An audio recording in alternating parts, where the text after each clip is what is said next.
What is going on, guys? So today I'm going to talk about the steps recorder being phased out in Windows 11.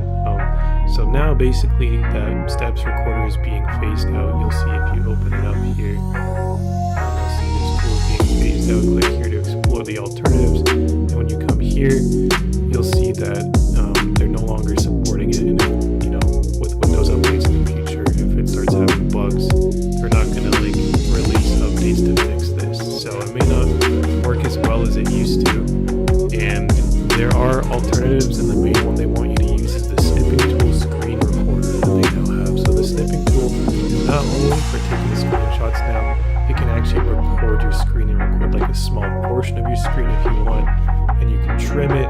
You can do quite a few things like the step recorder used to do. So let's take a look at that instead of using the steps recorder for your video, because it may no longer be around for some, or it may no longer work as well for so long. So anyways, let's try out the snipping tool. So hit the Windows key, or go to the bottom here and hit the start button and start typing snip, which will show you the snipping tool as the best match. So yeah, by default you're going to be on this screenshot setting. We're going to want to go to the screen recording setting right here. So you can do Windows logo key, Shift and R to start recording, or if you just click new here, it's going to let you select a region and then it'll start recording. But OBS is not going to pick up me doing that once I click new.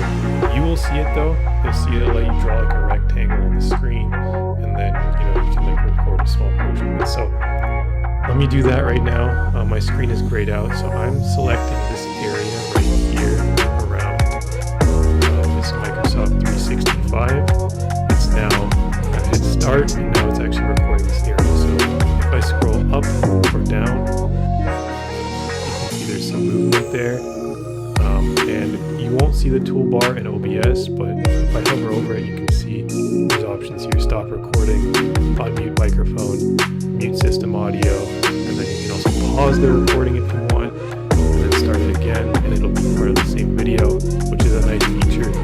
But let's just stop it and take a look at what I recorded. So you can see it was just that little region there, and now if I make this a little bigger for us to look at, let's take a full screen look. You can see my mouse is moving over it. You can see I was scrolling up and down. That would be kind of what the steps recorder was doing, along with allowing you to write some additional steps of what was going on. Like, hey, I clicked the mouse here, I scrolled here, etc. But what you can also do is record your voice and explain what you're doing, which the steps recorder could not do. And that's like a big improvement, I would say.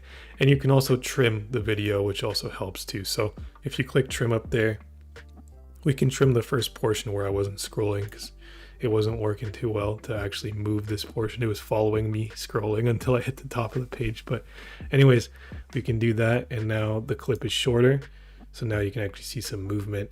And that's pretty much it, guys. That's how you use the screen recorder and the snipping tool, and that's what they recommend you to use instead of the steps recorder nowadays in Windows 11. So hopefully you found this helpful. If you did, drop a like, drop any questions you got in the comments, give me your opinion on this, and don't forget to subscribe. Thanks for watching.